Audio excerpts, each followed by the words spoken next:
Fighting for Life by Lila Rose. Chapter 24. Find Your Heart. I stayed with my brother and sister-in-law and their 4 kids for a few months after I moved back to California. My nieces and nephew were ages 1 through 5. After a trip away for speaking or meetings, or even after a trip to a local coffee shop, I would knock on the front door and hear their shouts and the tapping of 4 sets of little feet as they rushed to the entryway shouting, "Aunt Lila's home! Hooray! Yippee!" They vied with one another to be the first to greet me after their mom or dad unlocked the door.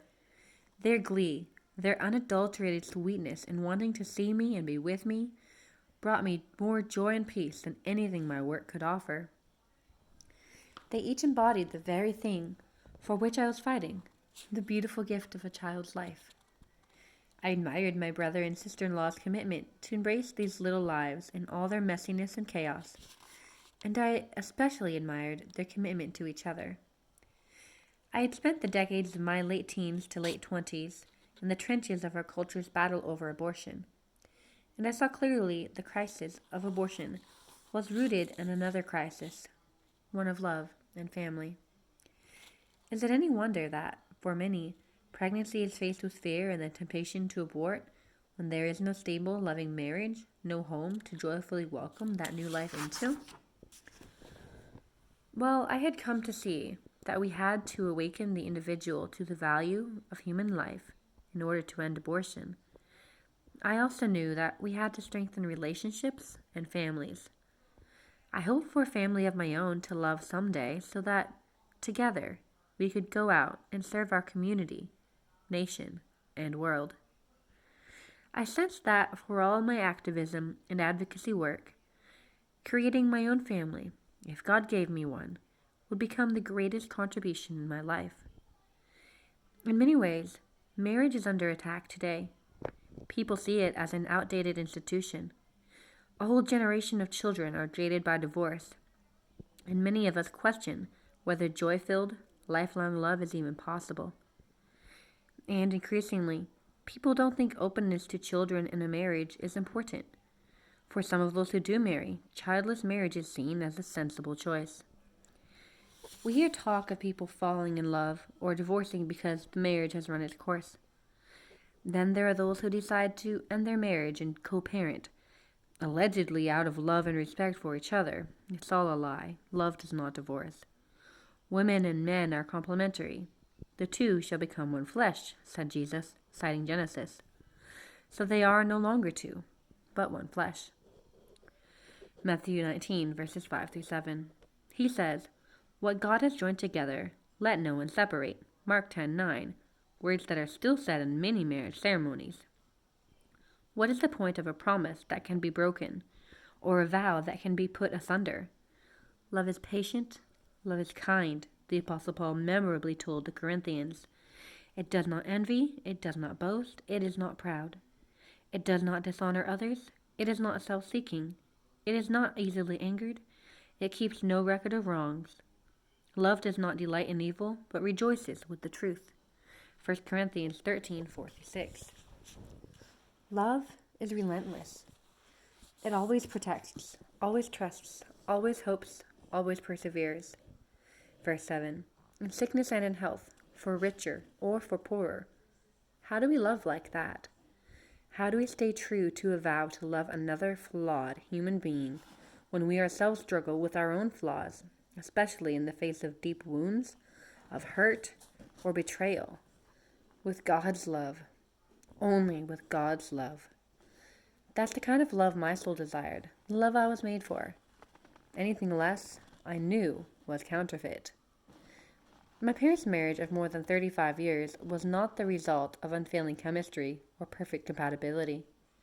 The truth is, for two people, chemistry comes and goes. Compatibility ebbs and flows with time. My parents' love was hard-won and weathered. It withstood great personal trial. Polar opposites in temperament and personality, my parents had a marriage that lasted because they chose to remain faithful to each other, no matter how difficult it was, and to honor God by honoring their promise to each other. What my parents lived was a sacrament, not only a sacred promise they made to each other and to God, but a living witness to the love between Jesus Christ and his church. And with God's help, they kept their promise to love. I wanted a love like that. Deep down, I think we all do. As I dated, I looked for a man who had virtues I wanted to develop myself, such as self-control, humility, and courage. I looked for a man who put God first, a man who was humble and striving to grow, a man who possessed that same rock-solid commitment to the true meaning of marriage, unconditional love and fidelity, no matter what. One Friday night, I found myself at a fancy lounge crying into a sugary cocktail with my newly engaged childhood best friend, Caitlin. I had just moved back to the Bay Area after more than 4 years in DC. Even though I had dated many guys, I still hadn't found the one. I was tired of dating and weary of its inevitable heartache, not to mention the considerable time and effort involved.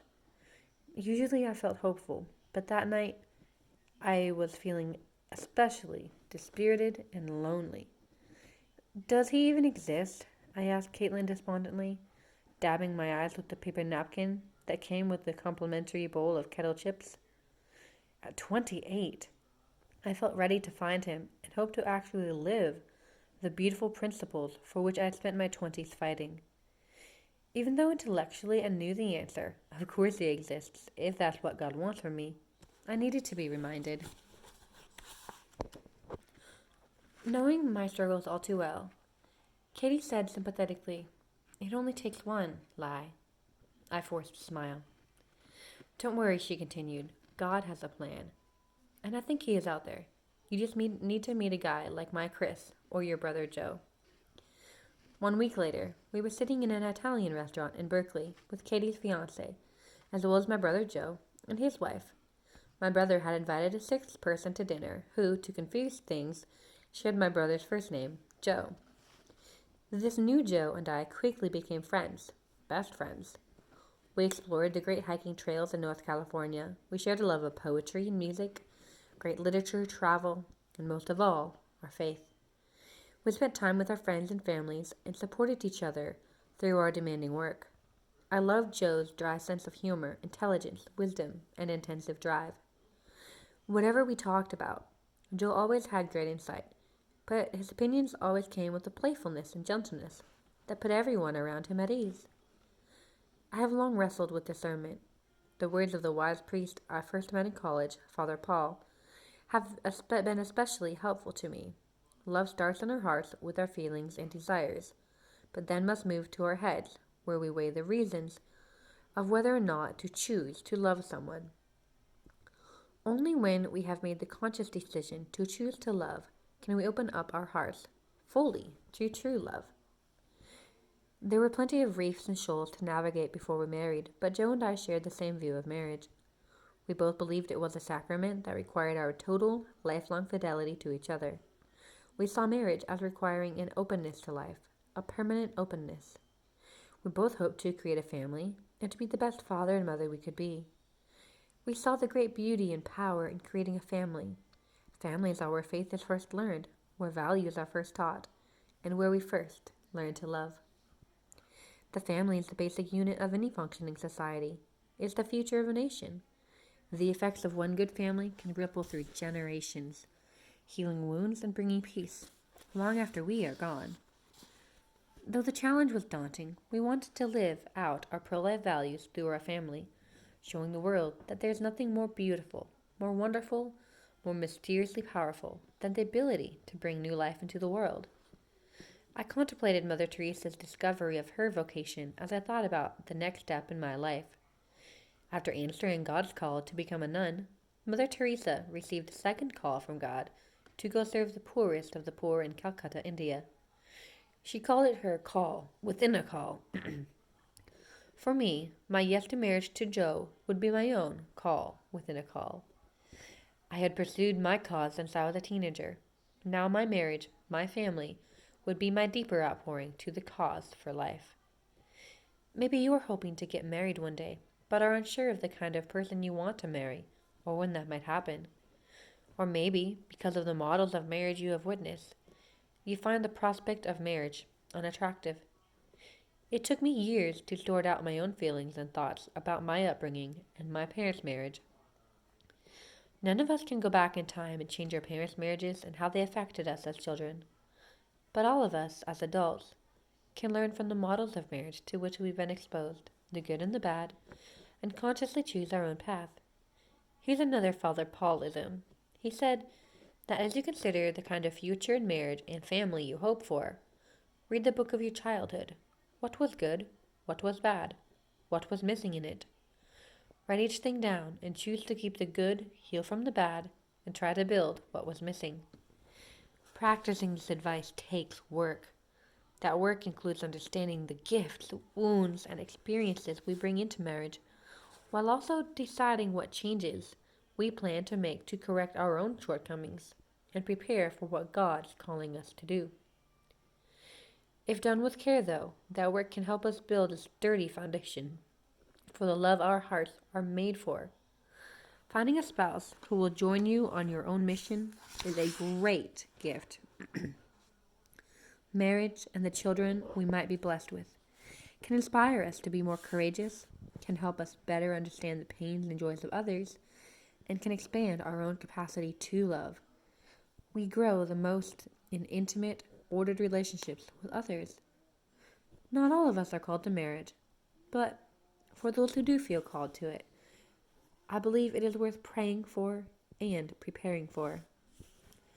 The day of our wedding, as my dad walked me down the aisle, I looked ahead into Joe's beaming, handsome face. So many years of questions, heartache, and growth had led to this moment. As we held hands before the altar, I quietly thanked God for trusting me with this priceless gift.